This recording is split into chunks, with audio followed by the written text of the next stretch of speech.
So in this video, we're going to walk through how do you get a file and then get it into Bambu Studio for printing. So usually when you're first learning to print or learning how to use a 3D printer, you often don't design your own model to start with. You usually download something. So you've got Bambu Studio up and you go, I want to print something, and you see all of these things that Bambu Studio has up here and you go, where do I go? And we're going to walk through a few of the sites. So the site for Bambu itself is on MakerWorld.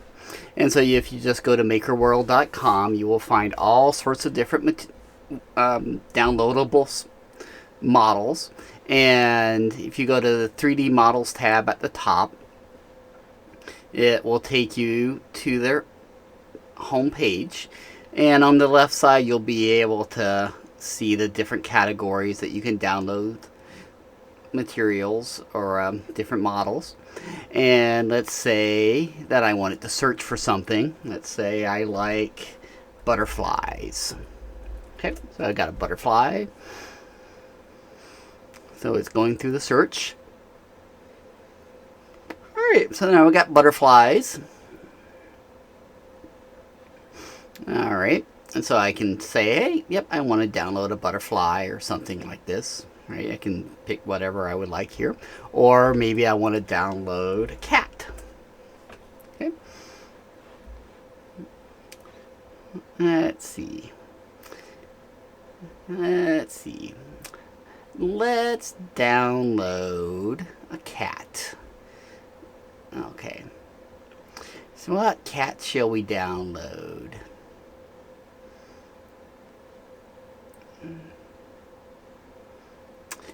And so you see there's a lot of different things to download. Let's download this lion, okay? Because I'm going to download the lion for a reason. Okay, so I've got my lion here.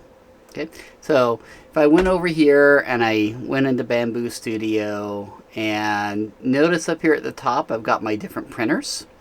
So I could pick my printer that I have and say I've got X1, and sometimes it'll allow you to just open it directly in Bambu Studio, or you can download the file here. Alright, and so I can click, say, open directly in Bambu Studio. I can download the project file, or I can download the STL file. Okay, I'm gonna say open directly in Bambu Studio for right now, and it will open Bambu Studio straight away. Okay, so I'm going to let it do that.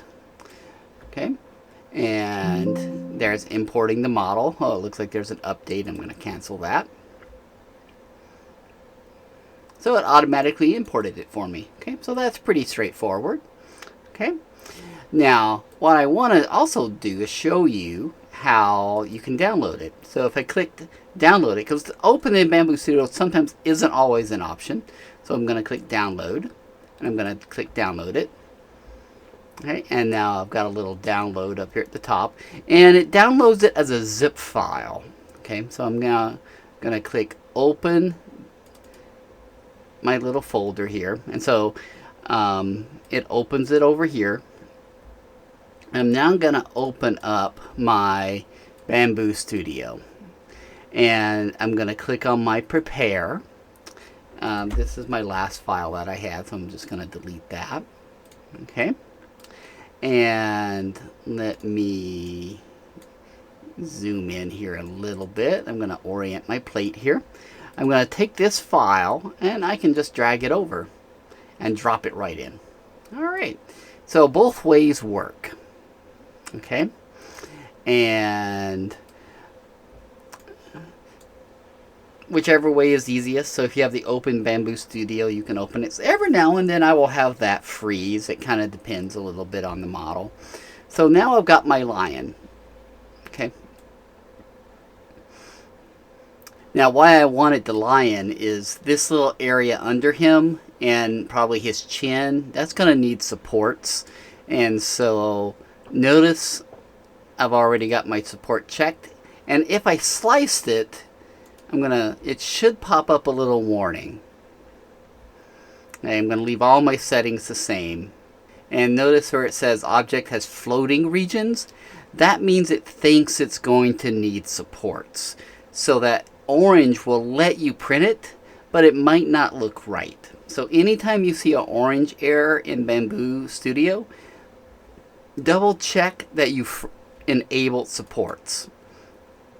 Okay, so now I've enabled supports. And notice anytime you make a change on anything, like strength, speed, supports, others, right? Say I turn on and off a brim, I change the quality, I make it finer, right? I would really want a really fine detailed print, so I make the line layer smaller. Anytime I do something, it's gonna make a change, I have to reslice it.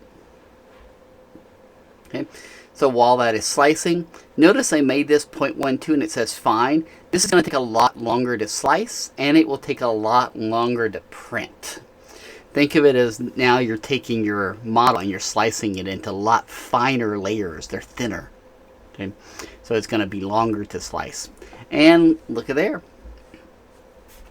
I got supports, and you can see them, right? And what the supports are going to do is it's going to allow you to print this lion, and he'll come out actually pretty good, and you'll be able to take these supports off. You might have to do a little bit of sanding to help it, but otherwise you should be able to print it. And then it's no different than our previous video where you just go up here, export the plate slice file, and save it to an SD card or drive, and then transfer that drive to the printer. Just make sure you pick the right printer, right? And so you've got a whole range of printers. Just make sure you've saved the right one. And notice if I change it to the A1 Mini, the size of the plate bed changes, right? But then you have to reslice it, okay? And it'll slice it again, okay? And again, every time you make a change, you'll have to rechange it. All right, while that is slicing, let's go look at a couple other sites. So there's a couple others that people use a lot. Printables is another very good site for downloading materials and models. And again, you can search. It has the 3D model link at the top. It's just like Maker World. There's no real difference in the kind of the nature and structure of the models on these sites. Is again, I can search. Let's say this time I'm going to search for dogs. Right now I've got all sorts of dogs. Wow, that's a lot of dogs right there. So I could download a balloon dog. I can download a chicken on a dog. Right, just lots of things. I can download a dog v cats chess set there. All right.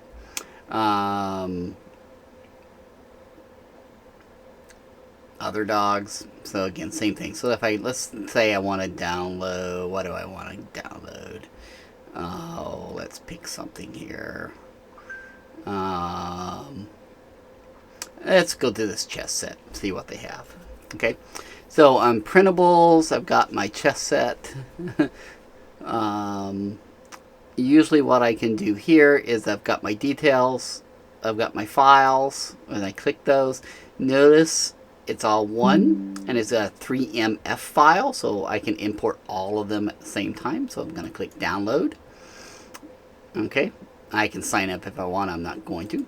All right, so now there it is, download it into my downloads folder.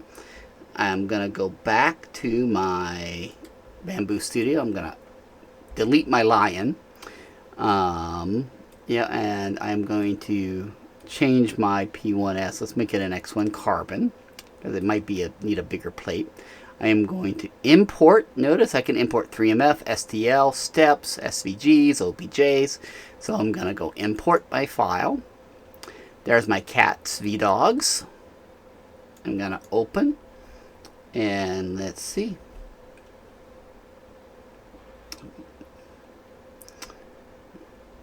It's taking a while. Okay, so it imported a lot of them. And notice it automatically generated multiple plates. Okay, because I'm going to want to print these in black.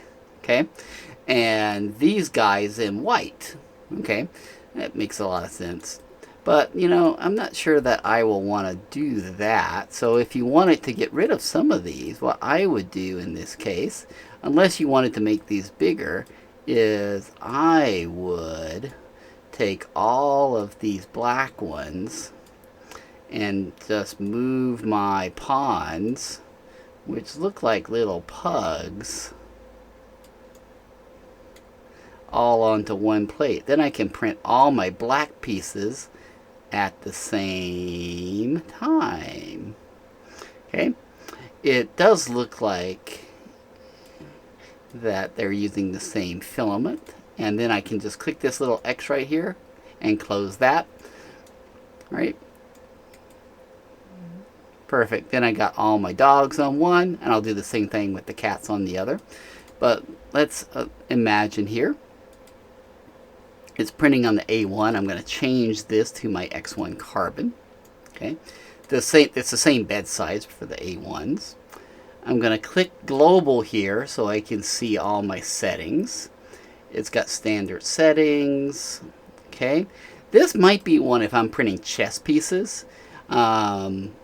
It's got a rectilinear of 15%, and it's got a while loop of 2. This is one where I might change that to be a little heavier. I might make this like 35 or 40 just so I could give my chess pieces a little bit more weight to it. Okay, and then what I would do is you can slice this specific plate right here. So if I'm going to say slice the active plate, and notice when I click on it, it highlights it. Right, so the plate that I'm working with is the one that's highlighted. So I will slice this, and there it goes. You can see it kind of starting to move down the screen right here, as that's the active plate being sliced.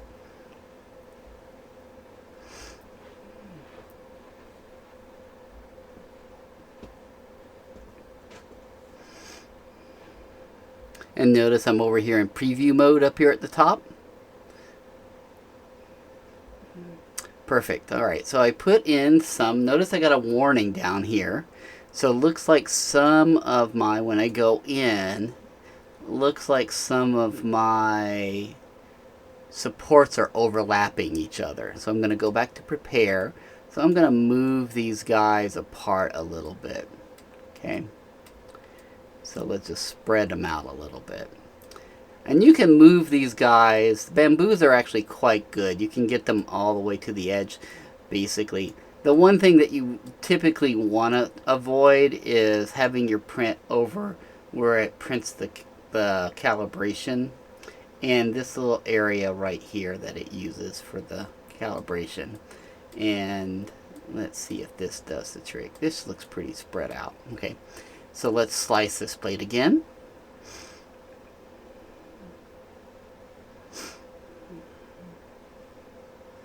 You want things to be reasonably close together. That just means the head doesn't have to move as much, because that will help speed up the print.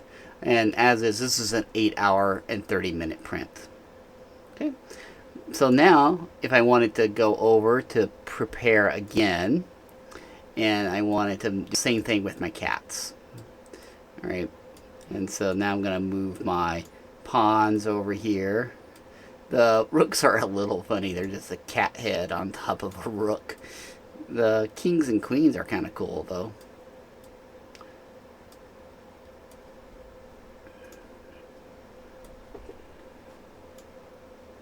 Alright, so we can move these guys over. But this is how you get your files from the web, and it doesn't matter the site. You're going to download the STL file or 3MF or OBJ, and let's close this plate here. Let's rotate around, and yeah, spread them out a little part. Alright, and now let's slice this plate.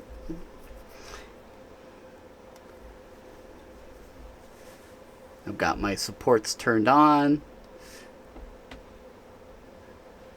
Yep, no errors, so everything is good. So now what I can do is I can export each plate individually if I wanted to, or export them all. So I'm going to go, I typically like to export each plate individually, because then I can call them special names so I remember what they are. So this is plate 1, so I can say export plate slice file. and then I'll click it again, and again I can call it as Mike B, PLA, and this was dogs, and this was for an X1C printer. Right, that way I've got my file name, I know what it is, I know it's me, I know the filament, and let's say I want it to print it in color black. All right, and then I save it. All right, I just click save, and then I would do exactly the same thing with my cats. I would click on my cats, and then I would export the plate slice file there and do the same thing. Call it Mike B. Let's call cats. I could even put the word chess in here if I wanted to, so I could remember what it is. I'm going to print it in PLA. I'm going to say it's for an X1C, and it's black. Right, so that way I've got the right format, right, all the basic information in the file name, so when I hit save and put it on an SD card or USB drive or something like that, I'm good to go. And I just click save, and then I have it, and that's really all you need to do. The other site that we use a lot is Thingiverse. This is one of the originals. It's owned by Ultimaker, which is one of the older 3D companies out there, and you can see they've got the same thing. Looks like Halloween just happened. There's a Star Wars duck. Let's get this little knitted hippo. So let's download the little hippo. So I'm going to click it. They work very similar, right? Like printables, right? Thingiverse is the same idea. You get the details. There's your files. You click it. Their slicer is called Cura. We tend not to use it very much anymore. I find it a little harder to use nowadays compared to Bambu Studio. But notice there's a little button right beside it where you can click download, and it will download it as an STL file. And then you can just open that STL file. If I want to go to prepare and say I want a new project, let's say no, because I don't want to make this just set. I would go to file, import my STL again. There's my knitted hippo file in my downloads folder, and there's my hippo. Right? It's kind of cool. So it's the same process across all of the sites. And here, let's say I wanted to make my hippo bigger. I could just click on the scale box, and I can make my really big knitted hippo. He's probably going to need supports because of his little chin right there. Right, so I'll make sure that I click supports. Otherwise, you'll get an error down here again that'll say, yeah, it might be something floating and it might not print very well. And then you just click slice plate and you go through the same procedure.